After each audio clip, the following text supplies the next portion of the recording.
داروین په 1809 کال کې زیږیدلی دی. په 1815 کال کې د خپل پلار سره، پلار ډاکټر دی، د طب ډاکټر دی، ان طبيب دی، په خو ډاکټر نه دی، خو طبيب دی. طبيب دی او د طبيب د شاګرد په حیث د خپل پلار سره د انګلستان په کلو باندې ګرځي او د خلکو تداوی کوي. اکثره دوی د غریبانو مفت تداوی کوي. نو تر ډیره حده منل شوي خلک هم دي، د احترام وړ خلک هم دي، خو د طب سره ډیره علاقه نشته. د یو بل چا سره د پلان په پټه تقریبا شاګردي کوي چې د مړو حیواناتو ډډي جوړوي. ګیدړان وژل شوي، لیوان وژل شوي، زمریان وژل شوي، د هغوی پوستکي راخلي، بیرته بیا په بوسو او په ټوټو او په بعض شیانو ډکوي او بیرته ترې هماغه اصلي شی جوړوي. او دی وایي چې ما د طبیعت په باره کې او د ژوند په باره کې ډېر معلومات له خپل دغه کار نه زده کړي دي. کله چې پلار ګوري چې د ده نه طبیب نه جوړېږي، نو لیږي یې مذهبي پوهنتون ته چې د اقل کشیش خو ترې نه جوړ شي. خو دی په دغه درسونو کې هم ډېره علاقه نه ښکاره کوي. سره له دې هم ځینې مسایلو باندې کار کوي او یو څه لومړي ډیپلومونه لاسته راوړي. په 1828 کال کې د په مذهبي علومو کې داخليږي او په 19 کال کې د مذهبي علومو هم لاس اخلي. او په دغه وخت کې د اروپا پاچایان علمي ټیمونه د نړۍ بیلابیلو ګوټونو ته لیږي او په دې برخه کې انګلستان ډېر مخکې دی. د انګلستان پاچا یوه کشتۍ د ګڼ شمېر عالمانو سره لیږي چې د نورې دنیا د بوټو، د نورې دنیا د ژوند، د نورې دنیا د حالاتو په اړه کې معلومات راوړي. دا هغه وخت دی چې استعمار نوې خپله لمن غځوي او غربیان کوشش کوي چې په نوره نړۍ کې ځان ته د اقتصادي ودې دپاره شرایط برابر کړي. نو دغه علمي څېړنې اصلا د نوو امکاناتو د پیدا کولو یوه هڅه ده. په دې جریان کې د 5 کالو دپاره داروین د یو ټیم سره ځي، افریقا ته ځي، جنوبي امریکا ته ځي او بیا د جنوبي امریکا کې همداسې د جنوبي امریکا په جنوب برخه کې د جنوبي امریکا او د جنوبي قطب ترمنځ دغه ساحه چې ده د دې لارې تېرېږي، استرالیا ته ځي او ډېر زیات مشاهدات کوي، ډېر زیاتې نمونې د تیږو، د حیواناتو، د بوټو د ځان سره راوړي. کله چې دی بیرته په 19 کال کې لندن ته راځي، په زرګونو نمونې د ځان سره راوړي دي، مطالعه کړي دي او د لا زیاتو مطالعو دپاره نورو عالمانو ته ورکوي، وربخي، په پوهنتونونو ته یې وربخي. داروین یو خواله لري چې ډېره دقیقه مشاهده کوي او خپله مشاهده په ډېر دقیق شکل باندې لیکي. نو دی لا په سفر کې دی چې د ده لیکنې راځي لندن ته او په لندن کې دا لوستل کېږي، د هغې نه استفادې کېږي او په هغې باندې نوې تیورۍ جوړېږي، عالمان پرې کار کوي. د شهرت تر د مخکې لندن ته رارسېدلی دی. په 1813 کال کې د هغو مشاهدات په نتیجه کې چې په جنوبي امریکا کې کړي دي او هلته د ګالاپاګوس په سیمه کې وړې وړې جزیرې دي، په دې وړو جزیرو کې کشپان اوسېږي او د هرې جزیرې کشپان د بل جزیرې نه سره بیل دي او د هرې جزیرې فزیکی شرایط د نورو جزایرو نه سره بیل دي. نو د دې په خاطر دته فکر پیدا کیږي چې دا هر څه چې دي د بیلختون چې پیدا شوی کشپ هماغه کشپ دی، خو دا بیلختون چې پیدا شوی دا د محیط د لارې پیدا شوی دي. او د طبیعي سلیکشن یا د طبیعي انتخاب تیوري ته رسیږي چې په موجوداتو کې 3 مهم اصل دي. یو اصل دا دی چې په ټولو موجوداتو کې، په ټولو انواعو کې یو فرد د بل فرد سره فرق لري. اسدالله غضنفر او نجیب منلی سره نشي یو ګڼل کېدلی، دوی بیل موجودات دي. د قوت په لحاظ، د وړتیا په لحاظ بیل دي، د قوت په لحاظ بیل دي، د وړتیا په لحاظ بیل دي، د جوړښت په لحاظ بیل دي، قد او قوارۍ سره بیل دي. نو ټول موجودات 2 په 2 سره یو شان نه دي، هر څوک خپل ځانګړنې لري. دویم اصل دا دی چې هغه څوک چې د خپل چاپیریال سره ښه تطابق وکړی شي د هغوی د ژوند شرایط ښه کېږي، ښه ژوند کوي، او هغه څوک چې د خپل چاپیریال سره ښه تطابق ونه لرلی شي د هغوی ژوند خرابېږي او بالاخره ژوند لنډېږي. یعنې مثلا که یخني ډېره سخته یخني، که یو انسان په دې یخني کې د پاتې کېدو جوګی نو دی پاتې دی، او که هغه یخ تتاب نه لري له منځه ځي، دغسې مطلب یې د تطابق نه. او دریم اصل یې دا دی چې په همدغه اساس کله چې شرایط سخت راشي، هغه موجودات چې د سخت شرایط سره د تطابق وړتیا لري د فزیکی لحاظ هغوی پاتې کیږي، هغه موجودات چې د شرایط سره د تطابق وړتیا نه لري هغوی له منځه ځي، او بالاخره په تدریج سره دغه خواص چې د پاتې کېدو وړتیا یې رامنځته کړې ده دا د تولد او تناسل د لارې دوام پیدا کوي. هغه خواص چې د تطابق وړتیا پکې نشته هغه د منځه ځي او بالاخره په خپله په دې نوعیت کې، په دې نوع کې، په دې جنس کې تغییر راځي او بدلون مومي. د دې اصل د ردولو دپاره بیا ځینې تجربې هم شوي دي چې ځینې د خندا وړ دي. یوه به یاده کړو، د دې نظریې د غلط ثابتولو په خاطر باندې یو عالم راپاڅېده او د مږکانو په روزلو شروع وکړله. مږکان به پیدا شول او هغه د پیدا کېدو په شیبه کې به دته لکۍ غوڅې کړي. د بل نسل موږکانو به بیا هم لکې درلودلې، دا غوینه به لکې غوڅ کړلې او په همدې ترتیب په سلګونو نسل موږکان د وروزل، خو بیا هم به لکې موږک دنیا ته رانغی. نو د نتیجه نه دا و چې دغه خبره غلطه ده چې په طبیعي ډول باندې کوم خواص چې د ژوند کې ورته اړتیا نشته هغه لمنځه ځي، کني دا لکه باید د منځه تللی وي دغه موږکانو په نسل کې. خو د داروین نظریه په دې اساس چې هغه څه چې په طبیعي ماحول کې د ژوند سره مرسته کوي هغه پاتې کیږي، هغه څه چې د ژوند سره مرسته نشي کولای یا ژوند ته ضرر رسوي هغه په خپله لمنځه ځي. دا ډول تجربې ډېرې زیاتې شوي دي د داروین د خبر درلودلو په اساس. داروین بیا یو څه وخت په داسې یو فضا کې دی چې په لندن کې فکري ازادي ډیره زیاته ده، هر څوک په هر شي باندې فکر کوي. د داروین یو بل ملګری چې چارلز بابیج نومیږي او په دې لړۍ کې په هغه باندې به هم خبرې کوو ځکه چې د کمپیوټر پلار هم دغه چارلز بابیج دی. دوی په هر شي باندې فکر کوي او ډیر آزاد فکر کوي. نو په دغه وخت کې د چاپیریال د اثر لمخې داروین دې نتیجې ته هم رسیږي چې د اناتومي د لحاظه پرتلایز اناتومي د هغې په اساس انسان او شادي سره یو شان دي او دا نظریه وړاندې کړه چې کېدای شي چې انسان او شادي د یوې منشي نه پیدا شوي. دې په انګلستان کې ډېر غټ جنجال را پیدا کړ او په داروین باندې په هر ځای کې ریشخندونه وهل کېدل او حتی په ځینو اخبارونو کې د تصویرونه خپاره کړل چې نور بدن د شادي او قوارې د داروین و او وړاندې به لیکل چې داروین خپل نیکونو ته بیرته ورغی یا د انګلستان د شورا په مجلس کې په د باندې یو لار غږ وکړي چې داروین صاحب کېدلی شي چې ستا نیکه شادي ووسي مګر زما نیکه همداسې صاف سوچه انسان و. دغه ډول خبرې هم په د باندې ډېرې زیاتې وشولې. په هر صورت د داروین نظریه خوره شوله، مینوالې پیدا کړل او د داروین تر مرګ وروسته هم په دې نظریه باندې کار وشو. دا ډېر مشهور نظر چې داروین وایي چې انسان د بیزو اولاده ده یا له بیزو نه د یوه نسل ده، دا په حقیقت کې د داروین د نظریه اصلي خبره نه ده، بلکې دا د په ډېرو خبرو کې دا خبر هم کړی ده چې کېدای شي دا د یوه ذات یې په ده پورې یو تور دی. لکه هماغسې چې موږ په یو بل وخت ورته اشاره وکړله کله چې د اخوند درویزت پلویان زورور شو نو دا واضح خبره کړه چې پیروخان ویلي دي چرګ یو مرغه دی او چې چا ونیو د هغه دی. د هغې نه مقصد دا و چې ښځه چاته په لاس ورغله د هغه ده. نو د داروین د نظریاتو دغه کاریکاتوري شکل هم چې په نړۍ کې خور شو په همدغه شکل و. د داروین نظریه تر دې یو څه پیچلې وه.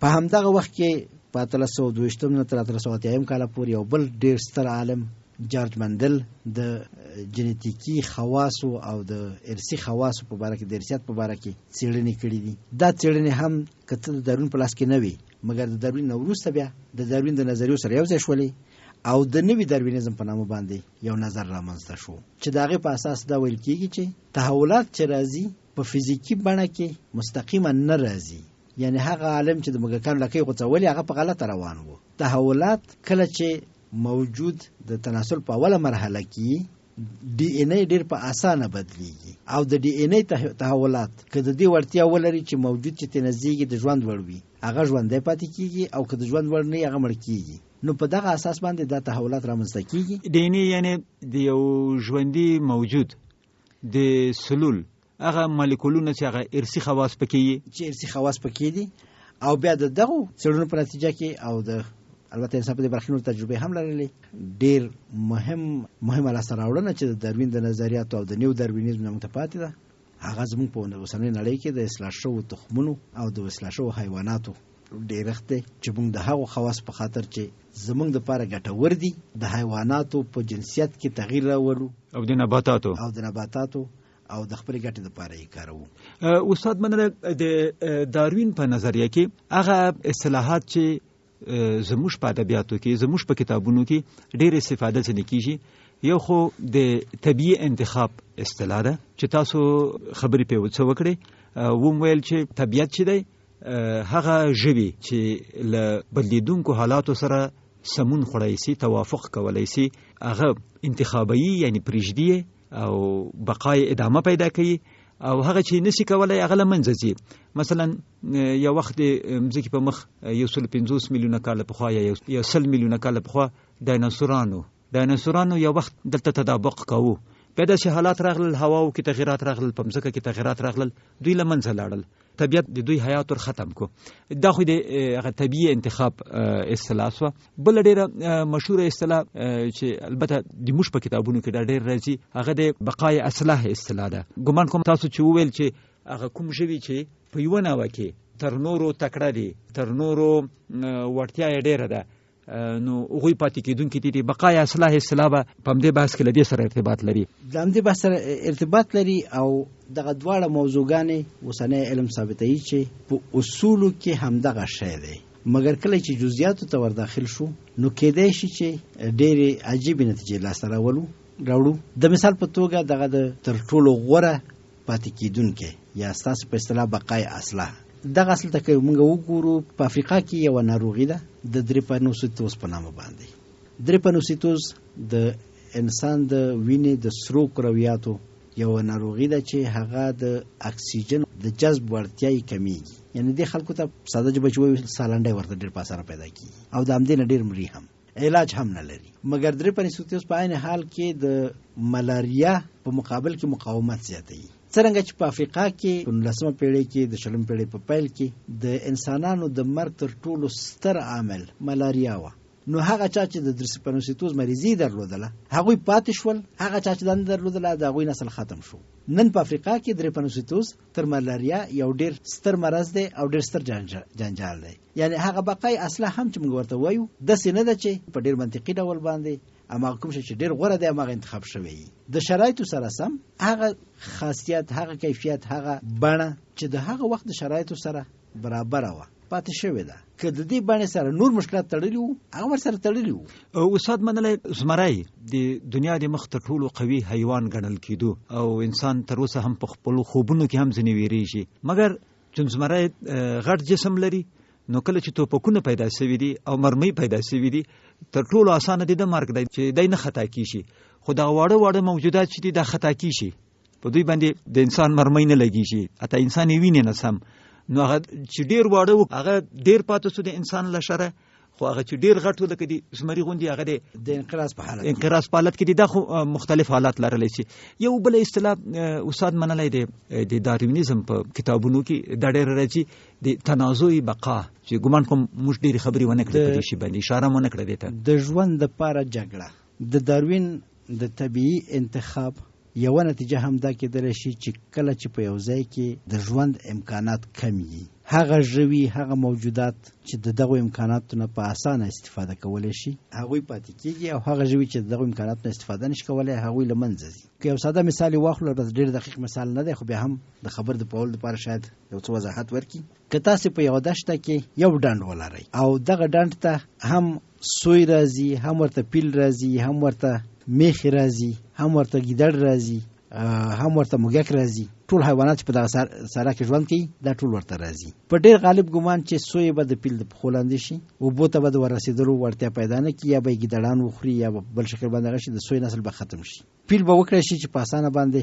اوبو ته ورشي، ګیدړ به وکړی شي چې په اسانه باندې اوبو ته ورشي ځکه چې د ځان ساتلو دغه به ولري، موږک به وکړي چې په اسانه باندې اوبو ته ورشي ځکه چې د پیل د پښو لاندې کېږي نه، مګر هغه متوسط حیوانات هغه به د منځه لاړ شي. نو دا د امکاناتو نه د استفادې په خاطر د ژوند دپاره یوه تنازع ده. اوس دغه تنازع هم که سړی ورته د نږدې نه وګوري هغومره اساسي موضوع نه ده لکه داروین چې په خپلو لیکنو کې ورته په اساسي فکر کتلی وو. که موږ وګورو ډېر ساده مثال به یې واخلو، بیا هم سپږه او د تودو وینو درلودونکی د 4 اندامونو والا حیوان. په چنډخه باندې سپږه نه وده نشي کولی، په مار باندې سپږه وده نشي کولی. سپږه چې وده کوي په د تودو وینو په درلودونکي حیوان باندې وده کوي. نو که چېرته د تودو وینو درلودونکي حیوان له منځه ځي، سپږه ورسره په خپله له منځه ځي. سپږې کوم مشکل نه دی پیدا کړی، هغه حیوان چې سپږه پرې ژوندی د هغې مشکل پیدا کړی دی. د دې ایکوسیستم خبره هم ده، ایکوسیستم خبره ده. بل مثال یې که واخلو، مرغۍ حشرې خوري، حشرې بوټي خوري، مرغۍ بوټي خوري. که چیرې حشرې ډېرې شي او بوټي د منځه ویسي، مرغیو دپاره د ژوند امکان نه پیدا کېږي. که چیرې مرغۍ ډېرې شي او حشرې ټولې وخوري، د بوټو د وده دپاره لازم شرایط نه رامنځته کېږي. که چیرې دغه تعادل موجود وي نو کېدای شي چې دا وده وکړي. نو د موجوداتو ترمنځ د همزیستۍ دپاره څو لارې دي. یو پرازیتیزم دی چې یو حیوان د بل حیوان په وجود باندې ژوند کوي، د هغه د لاسته راوړنو نه استفاده کوي او خپل ژوند پرې ساتي، لکه سپږه او د تودو وینو ژوي. بل ته کومنسلیزم وایي، یا په یوه دسترخوان کې ناستل، لکه زمری چې ښکار کوي او ګیدړ د زمري ښکار خوري. بل ډول یې دا ده چې یو حیوان بل حیوان د دې دپاره روزي چې د ژوند په وساتل شي.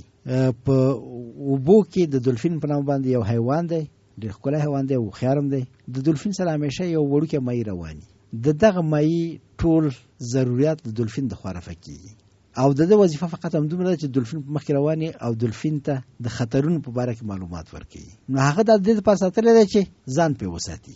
دغه مناسبات، پیچلي مناسبات داروین په نظر کې نه ونیولي او د نوي داروینیزم د راپمنځته کېدلو یو علت هم دا ده چې داروین نظریات د 18مې او 19مې پیړۍ د علمي چوکاټ په نظر کې نیولو سره ډیر ساده او ډیر ساده ګرایانه وو، په داسې حال کې چې واقعیتونه ډیر پیچلي دي. د داروینیزم په بحث کې دا اصطلاح هم ډیره مشهوره ده، تکامل، موجودات تکامل کوي. خو که دغه د هغه د تیوري بنیادی ټکو ته، هغه طبیعي انتخاب ته، د ژوند لپاره د بقا لپاره جګړې ته که وګورې یا هغه بقای اصلاح ته که وګورې، د هغو په رڼا کې خو سړی بیا دې نتیجې ته رسېږي چې د تکامل تر کلمې د تحول کلمه بهتره ده. ضرور نه ده چې دا به خامخا بهتره کیږي دا انواع، بلکې امکان لري بیخي سقوط وکړي، منتها تغییر پکې راځي. د خبرو نه دا نتیجه اخیستل شاید دقیقه وي که څنګه؟ بالکل. او همدغه کار نوی علم کړی دی. نوی علم ډېر کم د تکامل خبرې کوي بلکې د تحول خبرې کوي.